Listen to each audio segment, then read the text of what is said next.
So guys, this is one of my most highly requested videos of all time. It's time for the next edition of the Ultimate Gaming Room. We've got a whole host of amazing updates to install in this episode, and with it being said, let's get started.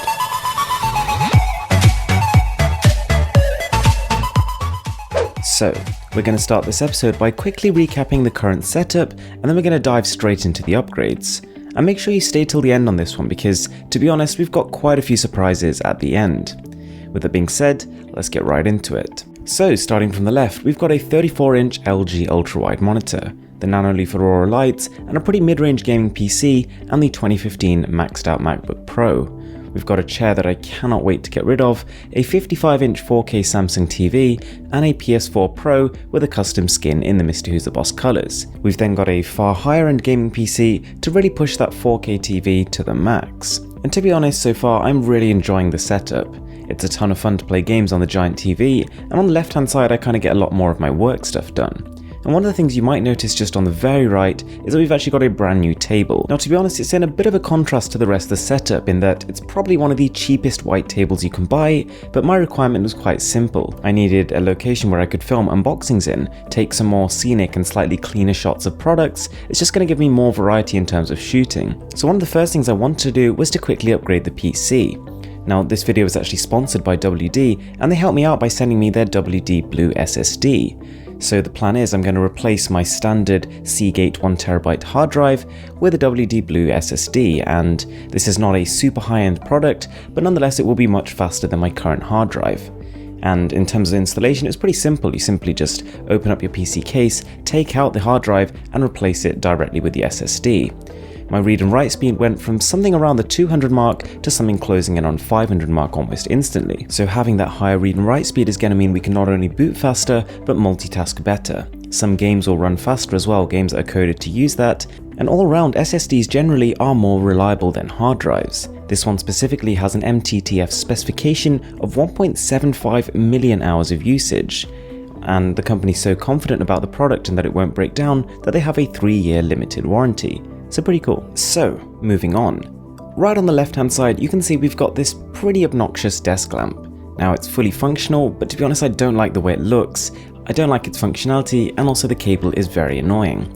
So what we're going to do is replace it entirely. So we've got the IKEA Lustre, which is an all metal floor lamp, and we're going to combine that with a Gen 2 Philips Hue bulb. So like with the IKEA table I've got, this is not a particularly high-end item, but I remember seeing it in a showroom and being really impressed by it. It's pretty sleek, it doesn't really attract too much attention, but that's exactly what I wanted. I want the attention in this setup to really be on the gadgets behind and not necessarily the lights. So unpacking the whole thing up, we've got a few pieces. This isn't exactly going to be a hugely complex DIY job, but we're basically just going to put it all together and see how it looks. So compared to the last desk lamp, this is hugely taller and has a flexible neck, so it gives me a lot more room for maneuver. So then we've got the, to be honest, abhorrently priced Philips Hue bulbs. Now, I really do like the service, I really like what it does, and I like the quality of the lights, but these things just are too expensive. I've ended up paying £50 just for one bulb here. So yeah, it had better be good. So I've gone for the white and colour bulb, because to be honest the end objective of this room is to be able to create pools of colour, not necessarily bright white lights everywhere. So as you can see, this is creating a little bit of a cable problem. So whilst this is definitely not a permanent fix, and to be honest I don't really advise you doing this for your own setup, for the purposes of temporarily making it look good, I've decided to tape the cable to the top of the desk, which means that when you're viewing it from any other angle but underneath, it should look completely clean and faultless. And this whole installation means I can now get rid of that obnoxious lamp. Thankfully, the installation process went pretty smoothly. Before hooking this all up, I wasn't entirely sure if I was going to run into problems or not, but thankfully within about 5 minutes of plugging that bulb in, we were all synced with the app and ready to create some ambience, which is pretty cool. And I have to say, when all the main lights in the room are turned off and we're just working off the hues, it really does add a lot to the room. You'll see some more clips a little bit later. So now we've got something I've been wanting to install for such a long time. This is essentially a glorified smart light strip, namely the Hue Shape Light.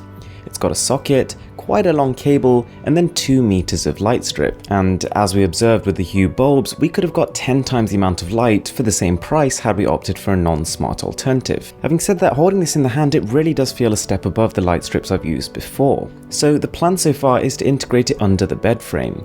It's going to give the illusion of the bed floating above the ground, and whilst I did try to do this previously with a non-smart strip, it didn't really look very finished. It wasn't a consistent pool of light, and it didn't work with my other products. So installing that was really simple. The product was very sticky, it should hold there pretty well, and yet again, like with the previous bulb, it was set up in no time at all. Now whilst this is covering far less of an area than my previous light strip was, it is a lot brighter, and to be honest, I'm really starting to like how it works with the other things in the system. And slowly but surely, changing my room from having a higher quantity of lights to having a higher quality of lights, we are starting to see an improvement in the effect it creates. So, a special guest.